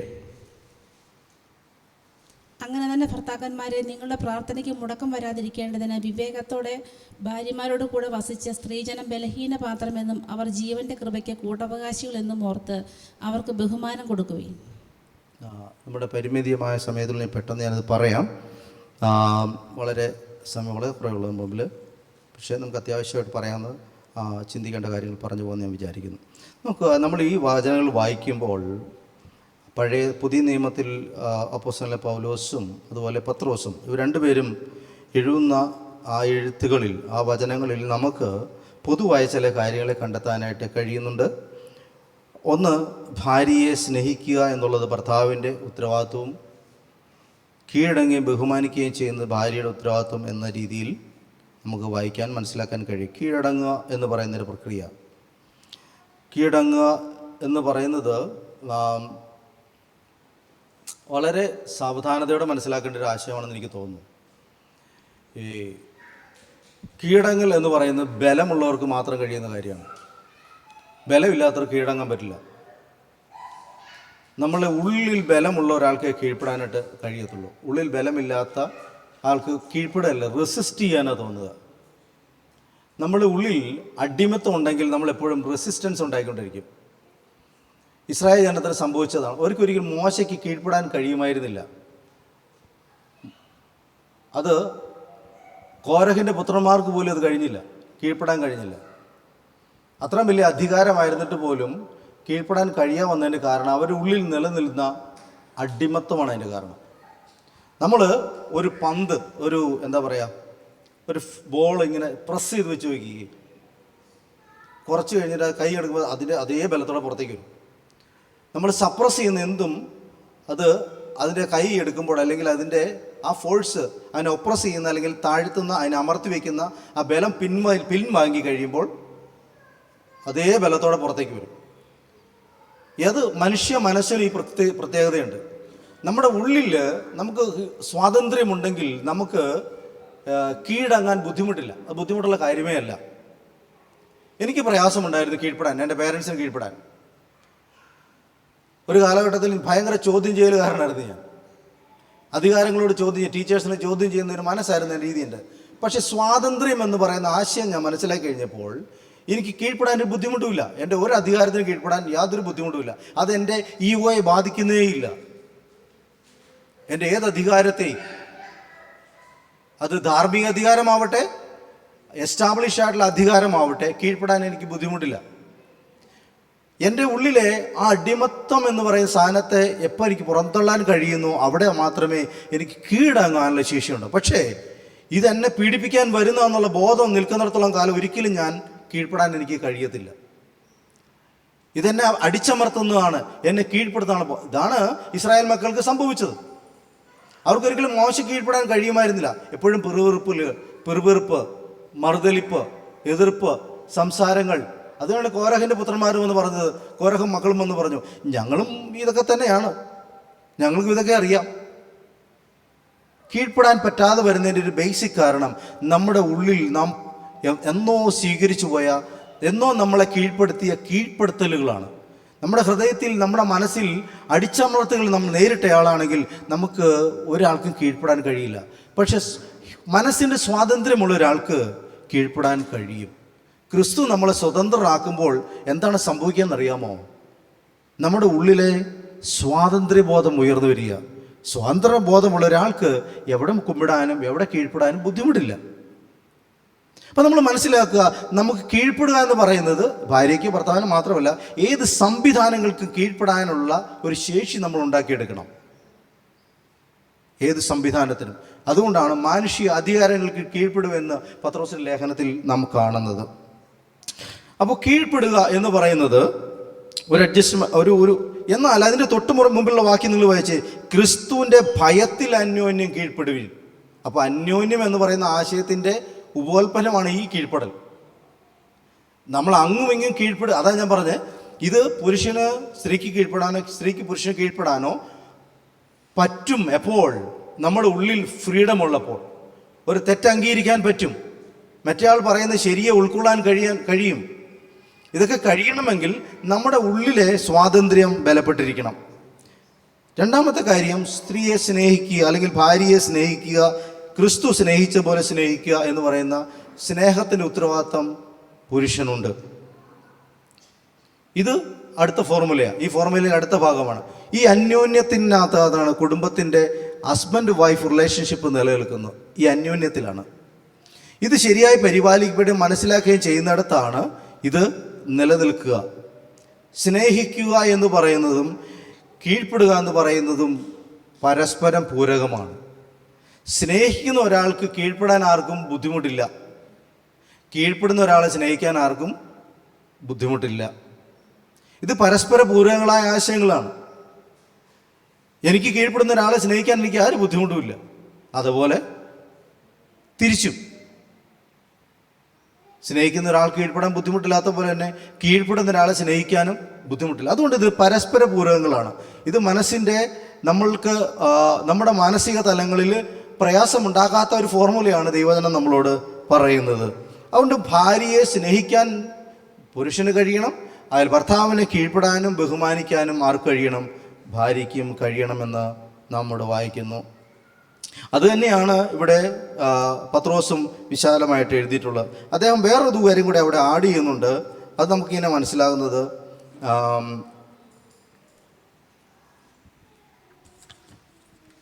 അവിടെ ആത്മീയമായൊരു തലം കൂടെ അവിടെ വിശദീകരിക്കുന്നുണ്ട്. അങ്ങനെ തന്നെ ഭർത്താക്കന്മാരെ, നിങ്ങളുടെ പ്രാർത്ഥനയ്ക്ക് മുടക്കം വരാതിരിക്കേണ്ടതിന് വിവേകത്തോടെ അപ്പോൾ വിവേകം എന്ന് പറഞ്ഞൊരു ആസ്പെക്റ്റ് ആർക്കുണ്ട്? ഭർത്താവിനുണ്ടായിരിക്കണം. ഭാര്യമാരോട് വസിച്ച് സ്ത്രീജനം ബലഹീന പാത്രം എന്ന് മനസ്സിലാക്കണം. സ്ത്രീയുടെ ബലഹീനത എന്ന് മനസ്സിലാക്കുന്ന തലങ്ങളുണ്ട്. മാത്രമല്ല ജീവൻ്റെ കൃപയ്ക്ക് കൂട്ടവകാശികളാണ്. അതായത് മാരേജ് എന്ന് പറയുന്ന വിവാഹം എന്ന ബന്ധത്തിൽ ഏർപ്പെട്ടതിന് ശേഷം സ്വന്തം അങ്ങ് രക്ഷിക്കപ്പെട്ട് പോയേക്കാമെന്ന് വിചാരിക്കാൻ പറ്റത്തില്ല.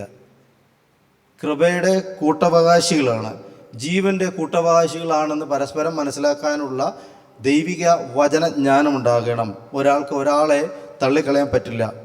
അവർക്ക് ബഹുമാനം കൊടുപ്പിൻ എന്നാണ് പറഞ്ഞിട്ടുള്ളത്. ബഹുമാനം കൊടുക്കാനായിട്ട് സ്നേഹത്തിൻ്റെ ഒരു ബെസ്റ്റ് കോമ്പിനേഷനാണ് ബഹുമാനം എന്ന് ഞാൻ മനസ്സിലാക്കിയിട്ടുള്ളത്. സ്നേഹം ബഹുമാനം 2 ഫംഗ്ഷൻ യഥാർത്ഥത്തിൽ ചെയ്യുന്നത്. സ്നേഹം ഇങ്ങനെ ഒട്ടിച്ചു ചേർക്കുന്നതാണ് ബഹുമാനം ഒരല്പം അകലം സൃഷ്ടിക്കുന്ന. നിങ്ങൾക്ക് ബഹുമാനമുള്ള ഒരാളെ കയറി നിങ്ങൾ ഓടിക്കയറി കെട്ടിപ്പിടിക്കത്തില്ല. സ്നേഹമുണ്ട്, പക്ഷെ ബഹുമാനമുണ്ടെങ്കിൽ അത് സംഭവിക്കത്തില്ല. ബഹുമാനമുള്ള ഒരാൾക്ക് ഒരു അകൽച്ചയുടെ സാധ്യത എപ്പോഴും ഉണ്ട്. എന്നാൽ സ്നേഹമുള്ളിടത്ത് അടുപ്പത്തിൻ്റെ, അതായത് ആകർഷണവും വികർഷണവും പോലെ പരസ്പരം ഈ വിരുദ്ധമായ 2 കാര്യങ്ങൾ നിലനിൽക്കുന്നിടത്തെ ഒരു ബന്ധത്തിന് നിലനിൽക്കാൻ കഴിയത്തുള്ളൂ. അത് സൗഹൃദമാണെങ്കിലും അതെ. ഒരിക്കലും ഞാൻ അതിനെപ്പറ്റി സംസാരിച്ചതാണ്. ഈ സ്നേഹം കൂടി കയറി ഒട്ടിക്കഴിഞ്ഞാണല്ലോ പിന്നെ അത് തമ്മിലടിയിലും വഴക്കിലും അവസാനിക്കാറുള്ളൂ. ഈ സ്നേഹം കൂടി കഴിയുമ്പോൾ ഒരു ഒട്ടലുണ്ട്, അത് തമ്മിലടിച്ച് വഴക്ക് അവസാനിക്കാറുള്ളൂ. എന്നാൽ ഇത് ബഹുമാനം കൂടി എന്ന് അകന്നു പോകാനും പാടില്ല. ഇത് രണ്ടും കൂടെ ചേർന്നൊരു കോമ്പിനേഷനാണ് എപ്പോഴും ഒരു ബന്ധങ്ങൾ നിലനിൽക്കുക. കാരണം ബഹുമാനം എന്ന് പറയുന്നത് ഭൗതിക ശേഷിയുമാണ്. ഈ സ്നേഹം എന്ന് പറയുന്നത് നമ്മുടെ അഫക്റ്റീവാണ്, നമ്മുടെ ഇമോഷണൽ കപ്പാസിറ്റിയാണത്. ഈ രണ്ടിൻ്റെയും ഒരുപോലെ ഫംഗ്ഷനിലാണ് യഥാർത്ഥത്തിൽ ഒരു ബന്ധത്തിന് ആരോഗ്യകരമായിട്ട് പോകാനായിട്ട് കഴിയുള്ളൂ നമുക്ക് മനസ്സിലാക്കാൻ കഴിയും. നോക്കുക, ഇപ്പോൾ ബഹുമാനം പൂർവ്വമായിരിക്കണം. എത്ര സ്നേഹമുള്ളവരോടും ഒരു ബഹുമാനം നിലനിർത്താൻ കഴിയണം. അലക്സി സാറേ എന്നോട് എത്ര സ്നേഹത്തിൽ സംസാരിച്ച് അദ്ദേഹം മണക്കാലിലെ പ്രസിഡൻ്റാണെന്നുള്ള ബോധം എനിക്ക് എപ്പോഴും ഉണ്ട്. ഇവിടുത്തെ പാസ്റ്ററാണെന്നുള്ള ബോധം എപ്പോഴും എൻ്റെ മനസ്സിലുണ്ടായിരിക്കണം. അദ്ദേഹം എത്ര ഇറങ്ങി വന്ന് സംസാരിക്കും. അതുപോലെ തന്നെ ആയിരിക്കണം നമ്മൾ ആരോടും, നമ്മളുടെ ഏത് അധികാരങ്ങളോടും നമുക്ക് ആ ഒരു ബന്ധം നിലനിർത്താൻ കഴിഞ്ഞാൽ, ഏത് ബന്ധങ്ങളോടും ഈ ഒരു ബന്ധം നിലനിർത്താൻ കഴിഞ്ഞാൽ നമ്മുടെ ബന്ധങ്ങൾക്ക് എന്തുണ്ടാവും? സ്ഥായിയായ സ്വഭാവവും നിലനിൽപ്പും ഉണ്ടാകും നമ്മൾ മനസ്സിലാക്കുക. ഞാൻ പെട്ടെന്ന് പോകാൻ സമയം പോയല്ലോ. നോക്കുക, മറ്റൊന്ന് മക്കളും അമ്മയപ്പന്മാരും തമ്മിലുള്ള ബന്ധം. അനുസരണമാണ് കുടുംബത്തിനകത്ത് വെച്ചിട്ടുള്ളത്. അനുസരണം ഇല്ലെങ്കിൽ എന്തുണ്ടാവും? കോൺഫ്ലിക്റ്റ് ഉണ്ടാവും. അനുസരണമില്ലാത്ത കോൺഫ്ലിക്റ്റ് ഉണ്ടാവും. ഇനി പിതാക്കന്മാരെന്ത് ചെയ്യണം? മക്കളെ കോപിപ്പിക്കാൻ പാടില്ല. അതും കോൺഫ്ലിക്റ്റ് ഉണ്ടാകുന്ന, പ്രശ്നമുണ്ടാകുന്ന, സംഘർഷം ഉണ്ടാകുന്ന കാര്യമാണ്. അപ്പം മക്കളെ വളർത്തുന്നതിൽ ആ ഒരു പ്രയോഗം ഞാൻ സങ്കീർത്തനത്തിൽ നമ്മൾ കാണുന്നുണ്ട്. എന്നെ കോപത്തോടെ ശിക്ഷിക്കരുതേ എന്ന് പ്രാർത്ഥിക്കുന്ന പ്രാർത്ഥനയുണ്ട്. കോപത്തിൽ മക്കളെ ശിക്ഷിക്കരുതെന്ന് പറയുന്ന ഒരു പ്രയോഗം, അത് ഈ കാലഘട്ടത്തിൻ്റെ പഠനമാണ്. കോപത്തിലായിരിക്കുമല്ലേ ശിക്ഷിക്കേണ്ടത്? ഡിസിപ്ലിൻ ചെയ്യുകയാണ് ചെയ്യുന്നത്. അത് കോപത്തിൻ്റെ പ്രകടനമല്ല. പക്ഷെ പലപ്പോഴും നമ്മൾ തോറ്റു പോകാറുണ്ട് ആ കാര്യത്തിൽ. പക്ഷെ അതല്ല യഥാർത്ഥത്തിൽ ചെയ്യേണ്ടത്. കോപത്തിലല്ല അതിൻ്റെ പ്രകടനം നടക്കേണ്ടത് എന്ന് നമ്മൾ മനസ്സിലാക്കുക. അത് എപ്പോഴും എന്തുണ്ടാവും? കോൺഫ്ലിക്റ്റ് ഉണ്ടാവും. അപ്പം അപ്പനും അമ്മയും തമ്മിലുള്ള ബന്ധത്തെ, മക്കളും അമ്മയപ്പന്മാരുടെ ബന്ധത്തെ വളരെ വ്യക്തമായി വചനം നിർവചിച്ചിട്ടുണ്ട്. അതിന് നാം പാലിക്കേണ്ട മൂല്യങ്ങൾ പാലിക്കുമ്പോൾ എന്തുണ്ടാവുന്നു? കോൺഫ്ലിക്റ്റുകൾ കുറയുന്നു, പ്രതിസന്ധികൾ കുറയുന്നു. ഇനി പെട്ടെന്ന് ജേക്കബ് പാസ്റ്റർ കഴിഞ്ഞ ആഴ്ച പറഞ്ഞ ഒരു കാര്യം, 1-2 കാര്യം ഞാൻ പറഞ്ഞു പെട്ടെന്ന് മുന്നോട്ട്. 2 കാര്യം ഞാൻ പറഞ്ഞു. എന്താണ്? സ്നേഹം. 2 ഞാൻ പറഞ്ഞത് റെസ്പെക്റ്റ്, ബഹുമാനം. ഈ 2 ലാംഗ്വേജുകൾ നമ്മൾ പഠിക്കേണ്ടതായിട്ടുണ്ട്. നമുക്ക് വളരെ സമയം കുറച്ച്, അതുകൊണ്ട് പെട്ടെന്ന് പറഞ്ഞു പോകാം. കഴിഞ്ഞ ആഴ്ച പറഞ്ഞായിരുന്നു, നിങ്ങൾ എഴുതിയെടുത്തിട്ടുണ്ടോ എനിക്ക് അറിഞ്ഞുകൂടാ. എഴുതിയെടുക്കണം, മനസ്സിലാക്കണം. ഹസ്ബൻഡ് വൈഫ് റിലേഷൻഷിപ്പിലാണെങ്കിലും മറ്റ് ബന്ധങ്ങളിലാണെങ്കിലും സ്നേഹത്തിൻ്റെ ഭാഷയും ബഹുമാനത്തിൻ്റെ ഭാഷയും നമ്മൾ അറിഞ്ഞിരിക്കണം. കാരണം ഈ പാസ്റ്റർ എന്നെ ബഹുമാനിക്കുന്നുണ്ടോ എന്ന് എനിക്ക് മനസ്സിലാകാതെ ഞാൻ എങ്ങനെയാണ് റെസ്പോണ്ട് ചെയ്യുക? അച്ഛൻ എന്നെ സ്നേഹിക്കുന്നുണ്ടോ എന്ന് മനസ്സിലാകാതെ ഞാൻ എങ്ങനെയാണ് റെസ്പോണ്ട് ചെയ്യുക? എനിക്ക് മനസ്സിലാകണം, ഭാഷ മനസ്സിലാകണം. ഇംഗ്ലീഷ് അറിയാത്ത എന്നോട് നിങ്ങൾ ഇംഗ്ലീഷിൽ പറഞ്ഞ് എനിക്ക് മനസ്സിലാവുമോ? ഭാഷയിലൂടെ നമ്മൾ കാര്യങ്ങൾ മനസ്സിലാക്കുക. ഒരിക്കൽ എൻ്റെ അമ്മ എന്നോട് പറഞ്ഞാണ് ഓർക്കുന്നത്, നിനക്ക് സ്നേഹിക്കാൻ അറിയില്ല.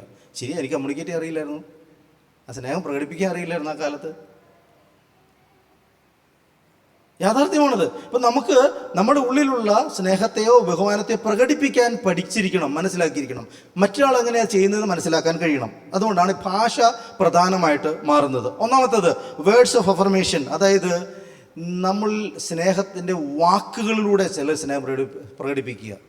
കുടുംബ ബന്ധത്തിലും പ്രധാനമാണ്. മക്കളോടും പറയണം, നീ എന്നോട് എനിക്കിഷ്ടമുണ്ട്, നീ നല്ലതാണ്, നീ മിടുക്കനാണ്, മിടുക്കിയാണ്, നീ എന്നോട് ഞങ്ങൾക്ക് സ്നേഹമുണ്ട് എന്ന് പറഞ്ഞ് പ്രകടിപ്പിക്കാൻ ഹസ്ബൻഡിനും വൈഫിനും കഴിയണം. അതുപോലെ തന്നെ മക്കളുമായിട്ടും നമുക്ക് കഴിയണം. അത് കോൺഫ്ലിക്റ്റിനെ റെഡ്യൂസ് ചെയ്യാൻ കഴിയും. യേശു കർത്താവ് എന്താ ചെയ്തേ? അവൻ്റെ സ്നേഹം അവൻ പ്രകടിപ്പിച്ചു തന്നു, അല്ലേ? ദൈവ സ്നേഹം എങ്ങനെ പ്രകടിപ്പിച്ചത്? എങ്ങനെയത്? സ്വർഗത്തിലിരുന്ന് പറഞ്ഞുകൊണ്ടിരിക്കുകയായിരുന്നു? അല്ല, തൻ്റെ ഏകജാതനായ പുത്രനെ നൽകുവാൻ തക്കവണ്ണം ലോകത്തെ സ്നേഹിച്ചു. സ്നേഹം പ്രകടിപ്പിക്കപ്പെടണം, ഇല്ലെങ്കിൽ അതിന് അർത്ഥമില്ലാതായി പോകും. അപ്പോൾ ദൈവം സ്നേഹം പ്രകടിപ്പിച്ചു, നമ്മൾ കാണിച്ചു തരിക. സ്നേഹം പ്രകടിപ്പിക്കപ്പെടേണ്ടതാണ് വാക്കുകളിലൂടെ. ഇനി സമയം, നല്ല ക്വാളിറ്റി സമയം ചെലവഴിക്കാനായിട്ട് നമുക്ക് കഴിയണം. സ്നേഹത്തിൻ്റെ മറ്റൊരു പ്രകടനമാണത്. സ്നേഹം ചിലർക്ക് അതേ മനസ്സിലാവുള്ളൂ. ചിലർക്ക് അവരുടെ അടുത്ത് നമ്മൾ കൊള്ളാം, നിന്നോട് എനിക്ക് സ്നേഹമുണ്ടെന്ന് പറയുന്നതിൽ അർത്ഥമുണ്ടാവില്ല, മനസ്സിലാവില്ല. പക്ഷേ അല്പസമയം അവരുടെ കൂടെ അവരുടെ കഥകൾ കേൾക്കാൻ നമ്മൾ തയ്യാറായാൽ, അവരുടെ പ്രശ്നം കേൾക്കാൻ തയ്യാറായാൽ, അവർക്ക് വേണ്ടി മാത്രം കുറേ സമയം വേറിട്ടിരുന്നാൽ അവർക്കത് മനസ്സിലാവും, അത് സ്നേഹമാണെന്ന് മനസ്സിലാവും. അടുത്തതാണ് ഗിഫ്റ്റുകൾ എന്ന് നമ്മൾ കഴിഞ്ഞ പ്രാവശ്യം കേട്ടു. സമ്മാനങ്ങൾ. എനിക്കറിയാം ചില ആളുകൾ നിരന്തരമായി എനിക്ക് സമ്മാനം, അന്നൊന്നും എനിക്ക് മനസ്സിലാവില്ലായിരുന്നു ഇങ്ങനെ കാര്യം പഠിക്കുന്നതിനും വരെ. ആ സമ്മാനം തരുന്ന അവരുടെ സ്നേഹത്തിൻ്റെ പ്രകടനം തിരിച്ചത് നമ്മൾ കൊടുക്കുമ്പോഴേ അവർക്കത് സ്നേഹമായിട്ട് മനസ്സിലാവുള്ളൂ. ഞാൻ അവരെ സ്നേഹിക്കുന്നത് മനസ്സിലാവണമെങ്കിൽ ഈ സമ്മാനം തരുന്നവർക്ക് ഒരു സമ്മാനം തിരിച്ചു കൊടുത്താൽ മതി. പക്ഷേ എനിക്കറിയില്ല, എന്നെ സംബന്ധിച്ച് വേറൊന്നാണ് എൻ്റെ ലവ് ലാംഗ്വേജ് എന്ന് പറയുന്നത്. അപ്പോൾ നമ്മളിത് മനസ്സിലാക്കാതെ ഒരിക്കലും ആ ബന്ധത്തിന് സ്ഥായിയായ നിലനിൽപ്പ് ഉണ്ടാകില്ല. നാലാമത്തെ കാര്യം, ആക്ട്സ് ഓഫ് സർവീസ്. അതായത് സേവനത്തിൻ്റെ പ്രവൃത്തികൾ ചെയ്യാൻ നമ്മൾ പഠിക്കണം. സേവനത്തിൻ്റെ, അതായത് ചില ആളുകൾക്ക് അവരെ സ്നേഹിക്കുന്നത് മനസ്സിലാക്കുന്ന അവർ ചെയ്യുന്ന പ്രവൃത്തിയിൽ വിജയിക്കാൻ അവരെ സഹായിക്കുക എന്നുള്ളതാണ്. അവർ ചെയ്യുന്ന കാര്യങ്ങളുടെ ഒപ്പം നിന്ന് അവർ ചെയ്യുന്ന കാര്യത്തെ സഹായിച്ച് അവരുടെ ലക്ഷ്യങ്ങൾ പൂർത്തീകരിക്കാൻ സഹായിച്ചാൽ അവർ മനസ്സിലാക്കും, ഇയാൾ എന്നെ സ്നേഹിക്കുന്നുണ്ടെന്ന് മനസ്സിലാവും. കാരണം അവരുടെ ലാംഗ്വേജ് അതാണ്. നമ്മളായിട്ടുണ്ടാക്കുന്ന കാര്യമൊന്നുമല്ല, ഓരോ വ്യക്തിയും രൂപപ്പെട്ടുള്ള കാര്യങ്ങൾ തന്നെയാണത്. അടുത്തതാണ് ഫിസിക്കൽ ടച്ച്. ചിലർക്ക് ഇതൊന്നും വേണ്ട, തോളത്തുനിന്ന് കൈവച്ചാൽ മതി, ഒന്ന് ചേർത്ത് നിർത്തിയാൽ മതിയാവും, സ്നേഹമുണ്ട് എന്നവർക്ക് മനസ്സിലാവും. പക്ഷേ ആ സമയത്ത് നമ്മൾ ഭയങ്കര എന്താ പറയുക, ഫോർമാലിറ്റിയൊക്കെ പാലിച്ചെന്നൊരു പക്ഷേ അത് സംഭവിച്ചെന്ന് വരില്ല. അപ്പോൾ ബന്ധങ്ങൾക്കകത്ത് എന്താണ് മറ്റേ ആളുടെ സ്നേഹത്തിൻ്റെ ഭാഷ എന്ന് തിരിച്ചറിയാൻ നമുക്ക് കഴിയണം. ഇനി മറ്റൊന്നാണ് എന്താ പറയുക, ബഹുമാനത്തിൻ്റെ ഭാഷ. അത് ഇതുപോലെ തന്നെയാണ്. ബഹുമാനം അർഹിക്കുന്ന വാക്കുകളെ പറയാൻ പഠിക്കണം. ഒന്ന്, അഫർമേറ്റീവ് ലാംഗ്വേജ് എന്ന് പറയും. രണ്ടാമത്തേത് സപ്പോർട്ടീവ് ആക്ഷൻ. നമ്മൾ അവരെ സപ്പോർട്ട് ചെയ്യുന്ന ആക്ഷനിലൂടെ അവർക്ക് ബഹുമാനം കൊടുക്കുമ്പോൾ ശരിയാവും. മറ്റൊന്നാണ് ട്രസ്റ്റ്. നീ പറയുന്നത് മുഴുവൻ അംഗീകരിക്കുന്നു, നീ പറയുന്നത് ഞാൻ ഉൾക്കൊള്ളുന്നു, ട്രസ്റ്റ് ചെയ്യുന്നു, നിങ്ങൾ പറയുന്നത് എനിക്ക് മനസ്സിലാവുന്നു, നിങ്ങളെ ഞാൻ വിശ്വസിക്കുന്നു എന്ന് ചെയ്യുമ്പോൾ ആ വ്യക്തിക്ക് ബഹുമാനം കൊടുക്കുന്നതാണ്. അതിനിടയ്ക്ക് നമ്മൾ ചോദ്യം ചോദിച്ചിട്ടുണ്ടെന്നാൽ ചിലപ്പോൾ ആ ബഹുമാനം കട്ടായി പോകും. അപ്പോൾ ട്രസ്റ്റ് ചെയ്യാനായിട്ട് നമുക്ക് കഴിയണം. നമുക്കറിയാം ഒരു പക്ഷേ ആ വ്യക്തി ചെയ്യുന്ന കള്ളത്തരാന്ന് പറഞ്ഞാലും നമ്മൾ എന്ത് ചെയ്യും? നമ്മൾ ട്രസ്റ്റ് ചെയ്യും, നിങ്ങളങ്ങനെ ചെയ്യില്ല, എനിക്കങ്ങനെ എൻ്റെ അനിയനോട് അങ്ങനെ ചെയ്യേണ്ടി വന്നിട്ടുണ്ട്, എനിക്ക് സംശയമുണ്ട് അവൻ ചെയ്യുന്നത് തെറ്റാണോ, എന്നിട്ട് പോലും അവൻ അങ്ങനെ ചെയ്യല, എനിക്ക് ബന്ധം നിലനിർത്തേണ്ടതിന് വേണ്ടി ഞാൻ അങ്ങനെ ചെയ്യേണ്ടി വന്നിട്ടുണ്ട്, അവൻ്റെ സ്വകാര്യതയെ ഞാൻ അംഗീകരിക്കേണ്ടി വന്നിട്ടുണ്ട്. മറ്റൊന്ന് അൺഡിവൈഡഡ് അറ്റൻഷൻ. നമ്മൾ സംസാരിച്ചുകൊണ്ടിരിക്കുക, നമുക്ക് ആ വ്യക്തി നമ്മൾ വേറൊരു കാര്യം നമ്മളങ്ങ് വിട്ടുപോയി, അല്ലെങ്കിൽ മറ്റുള്ളവരോട് സംസാരിച്ചുകൊണ്ട് ഇയാൾക്ക് കൊടുക്കേണ്ട അറ്റൻഷൻ കൊടുക്കാതെ ഈ ആളെ നമ്മൾ യഥാർത്ഥത്തിൽ ബഹുമാനം കുറയ്ക്കുക യഥാർത്ഥത്തിൽ ചെയ്യുന്നത്. നമ്മൾ ബഹുമാനം കൊടുക്കുന്ന ആൾക്ക് നമ്മൾ അവരിൽ നിന്ന് ശ്രദ്ധ മാറ്റി മറ്റു കാര്യങ്ങളിലേക്ക് പോകുമ്പോൾ ആർക്ക് കൊടുക്കേണ്ടുന്ന ബഹുമാനം നമ്മൾ കുറയ്ക്കുകയാണ് ചെയ്യുന്നത്. ക്ലാസ്സിൽ ടീച്ചേഴ്സ് സംസാരിച്ചുകൊണ്ടിരിക്കുമ്പോൾ ആ കുട്ടികൾ എന്തെങ്കിലും ചെയ്തുകൊണ്ടിരുന്ന ബഹുമാനം റിഡ്യൂസ് ചെയ്യുന്നതായിട്ട് ടീച്ചേഴ്സിന് തോന്നും, സ്വാഭാവികമാണത്. അപ്പോൾ ബഹുമാനത്തിൻ്റെ ഒരു ലാംഗ്വേജാണ് അൺഡിവൈഡഡ് അറ്റൻഷൻ. മറ്റൊന്നാണ് ഹ്യൂമിലിറ്റി, എളിമ.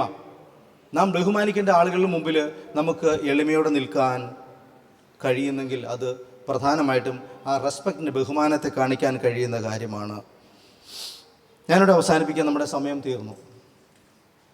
ദൈവമക്കളെ, ഒരു കുടുംബം ഉണ്ടാക്കാൻ നമ്മളെ ദൈവം അനുവദിച്ചിട്ടുണ്ട്. നമ്മൾ ആരോ കുടുംബം ഉണ്ടാക്കാൻ തീരുമാനിച്ചതിൻ്റെ ഫലമാണ് നമ്മളൊക്കെ. ആരോ തീരുമാനമെടുത്തു, ആരാ? നമ്മുടെ അപ്പനും അമ്മയും. അവരൊരു തീരുമാനമെടുത്തതിൻ്റെ ഫലമായിട്ടാണ് നാമളും തീരുമാനമെടുത്തു, അതിൻ്റെ ഫലമായിട്ടാണ് നമുക്കും കുടുംബങ്ങളുണ്ടായത്. കുടുംബം ഉണ്ടാകുന്നതിൽ മനുഷ്യൻ്റെ തീരുമാനത്തിന് വളരെ പ്രസക്തിയുണ്ട്. ഏദനിൽ മനുഷ്യനെ ഉണ്ടാക്കി അവന് കുടുംബമുണ്ടാക്കി കൊടുത്ത ദൈവത്തിൻ്റെ മനോഭാവം തന്നെയാണ് സ്വന്തം മക്കൾക്കൊരു കുടുംബം ഉണ്ടാക്കി ജീവിക്കാൻ വഴിയുണ്ടാക്കി കൊടുക്കുമ്പോൾ ഓരോ പേരൻസിനും ഉണ്ടാവുക. ആ മനോഭാവത്തിലാണ് ദൈവം അത് ചെയ്തത്. നാം നമ്മുടെ മക്കൾക്ക് ഒരു കുടുംബത്തിന് വേണ്ടിയുള്ള സംവിധാനം ഒരുക്കി അവരെ ഒരു കുടുംബമാക്കി കൊടുക്കുമ്പോൾ ചെയ്യുന്നതും ഈ മനോഭാവത്തിൽ തന്നെയാണ്. കുടുംബ നിർമ്മിതിക്ക് വേണ്ടി ദൈവം ഒത്തിരി പ്രാധാന്യം കൊടുക്കുന്നുണ്ട്. മറ്റുള്ളതിന് നമ്മളിപ്പോൾ പുതിയ നിയമത്തിൽ പലതും കാണുമായിരിക്കാം, അതിനേക്കാളും പ്രസക്തമായി എപ്പോഴും നിൽക്കുന്നത്. അതുകൊണ്ടാണ് തിമോഥെയോസിനോട് പറയുന്നത്, കുടുംബത്തെ നോക്കാൻ അറിയാത്തവൻ എങ്ങനെയാണ് സഭയെ ഭരിക്കുന്നത്. അപ്പോൾ സഭയെ ഭരിക്കുന്നതിൻ്റെ അടിസ്ഥാനമായ ക്വാളിഫിക്കേഷൻ നടക്കുന്നത്, മിനിസ്ട്രിയുടെ അടിസ്ഥാന ക്വാളിഫിക്കേഷൻ നടക്കുന്നത് കുടുംബത്തിൻ്റെ ഭരണത്തിലാണ്. കാരണം ഏറ്റവും സങ്കീർണമാണ് കുടുംബത്തിൻ്റെ സംവിധാനവും അതിൻ്റെ ഭരണവും നിലനിൽപ്പും വളർച്ചയും. ഒരു തലമുറ അനുഗ്രഹിക്കപ്പെട്ടതുണ്ടാകണമെങ്കിൽ കുടുംബത്തിനകത്ത് സ്വസ്ഥതയും സമാധാനം ഉണ്ടാകണം. കുടുംബത്തിൻ്റെ സ്വസ്ഥതയും അതിൻ്റെ ഭംഗിയിലുമാണ് ഒരു കുടുംബം രൂപപ്പെടുന്നതും തലമുറ രൂപപ്പെട്ടു വരുന്നു. അനുഗ്രഹിക്കപ്പെട്ട കുടുംബങ്ങളിൽ നിന്ന് അനുഗ്രഹിക്കപ്പെട്ട തലമുറകൾ ഉണ്ടാകുന്നു. നമ്മുടെ കുടുംബങ്ങളിൽ കോൺഫ്ലിക്റ്റ് വേണോ വേണ്ടയോ എന്ന് നിശ്ചയിക്കാൻ നമുക്ക് അവകാശമുണ്ട്. ചില കുടുംബങ്ങളിൽ ഞാൻ പലപ്പോഴും കണ്ടിട്ടുണ്ട്, തുടക്കം വളരെ മധുരകരമായിട്ട് തുടങ്ങിയാലും പ്രിയമുള്ളവരെ അവസാനിപ്പിക്കുന്ന പ്രായത്തിലെത്തിച്ചേരുമ്പോൾ തമ്മിൽ ഭിന്നതയും വഴക്കുകളും അസ്വസ്ഥതകളുമായി അവസാനിക്കുന്ന പല കുടുംബങ്ങളുണ്ട്. നേരെ തിരിച്ചും ഞാൻ കണ്ടിട്ടുണ്ട്, തുടക്കങ്ങൾ എപ്പോഴും ഭിന്നതകളെ ഓപ്പണായിട്ട് പറഞ്ഞു തുടങ്ങി അവസാനിപ്പിക്കുന്നത് വളരെ സ്നേഹത്തിലും കരുതലിലുമായിട്ട് ഞാൻ കണ്ടിട്ടുണ്ട്. ഇങ്ങനെയുള്ള കോൺഫ്ലിക്റ്റുകളുടെ സംഘർഷങ്ങളുടെ സാധ്യത ഞാൻ കണ്ടിട്ടുണ്ട്. നമുക്ക് ആലോചിക്കാം, എങ്ങനെയായിരിക്കണം ഒരു കുടുംബത്തിന് മാതൃക നമുക്കുണ്ടാക്കേണ്ടത്. കർത്താവിന് മുമ്പിൽ വെച്ചിരിക്കുന്ന മാതൃകകൾ എന്തെല്ലാമാണ്, ആ വെച്ചുള്ള നിയമങ്ങൾ എന്തെല്ലാമാണ്. സ്നേഹിക്കാനും കീഴ്പ്പെടാനും ബഹുമാനിക്കാനുമുള്ള ഒരു ശേഷി നാം ഉണ്ടാക്കിയെടുത്താൽ നമുക്ക് കുടുംബത്തെ പണിയുവാൻ കഴിയും, സംഘർഷങ്ങളെ ജയിക്കുവാൻ കഴിയും, പിശാചിൻ്റെ പ്രവൃത്തികളെ ജയിക്കുവാൻ കഴിയും, തലമുറകൾക്ക് മാതൃകയായി ദേശത്തിന് മാതൃകയായിട്ട് മാറുവാൻ കഴിയും. നിങ്ങൾക്കറിയാമോ, ലോകത്ത് ചില കുടുംബങ്ങൾ തന്നെയാണ് നിൽക്കുന്നത്. ബൈബിളിനകത്ത് കാണുന്ന വഴി ഒരു കുടുംബത്തിൻ്റെ മാതൃകയാണ്. അബ്രഹാം തീരുമാനമെടുത്ത അവൻ്റെ കുടുംബ പരമ്പരകളാണ് നാം കാണുന്നത്. ദൈവത്തെ സേവിക്കുന്ന, ദൈവത്തെ അനുസരിക്കുന്ന, ദൈവിക പ്രമാണങ്ങൾക്ക് പ്രാധാന്യം കൊടുക്കുന്ന കുടുംബ പരമ്പരകൾ കുടുംബത്തിന് വേണ്ടി നമ്മൾ ആഗ്രഹിക്കുന്നുവെങ്കിൽ ഈ കോൺഫ്ലിക്റ്റുകളെ മറികടക്കാൻ ദൈവം നമുക്ക് ശക്തി തരും. എന്നൊരു നിമിഷം ഒന്ന് ദൈവസേനയിൽ എഴുന്നേറ്റ് നിൽക്കാമോ? നമ്മുടെ കുടുംബത്തെ ദൈവസേനയിൽ നമ്മൾ സമർപ്പിക്കാമോ? ഭിന്നതകൾ ഉണ്ടായി വരുന്നുണ്ടോ? നമ്മുടെ അറിവുകേടുകളോ നമ്മുടെ ശ്രദ്ധക്കുറവുകളോ നമ്മുടെ കുടുംബാന്തരീക്ഷത്തെ മലിമസമാക്കുന്നുണ്ടോ? നമ്മുടെ അറിവില്ലായ്മകൾ, വചനത്തിലുള്ള ഗ്രാഹ്യമില്ലായ്മകളോ ശ്രദ്ധയില്ലായ്മകളോ പലപ്പോഴും നമ്മുടെ കുടുംബത്തെ ഞെരുക്കുന്നുണ്ടോ? ഭിന്നതകളെ നിറയ്ക്കുന്നുണ്ടോ? അനാവശ്യമായ വാക്പോരുകളോ അനാവശ്യമായ ഭിന്നതകളോ ഞെരക്കങ്ങൾ ഉണ്ടാക്കുന്നുണ്ടോ? നമ്മുടെ കുടുംബത്തിന് ത്രട്ടായി ഭവിക്കുന്നുണ്ടോ? തലമുറകൾ കുഞ്ഞുങ്ങൾക്ക് ഭാരമായി തീരുന്നുണ്ടോ?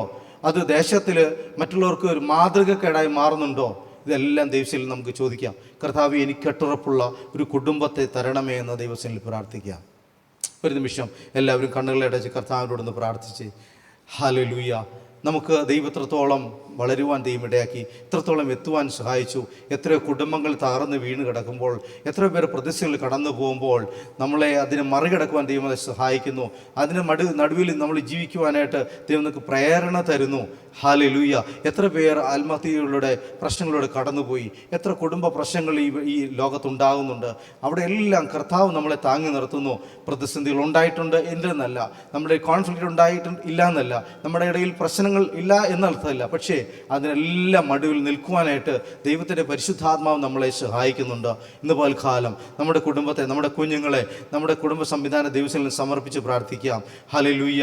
നമ്മളുടെ ഇടയിൽ പലപ്പോഴും പ്രശ്നങ്ങൾ കടന്നു പോകുന്നതിനുണ്ടെന്ന് എനിക്കറിയാം. അത് മനസ്സിലാക്കിക്കൊണ്ട് തന്നെയാണ് ഞാൻ പറയുന്നത്. പക്ഷേ ദൈവത്തിന് നമ്മുടെ ജീവിതത്തെ പരിഹരിക്കുവാൻ കഴിയും.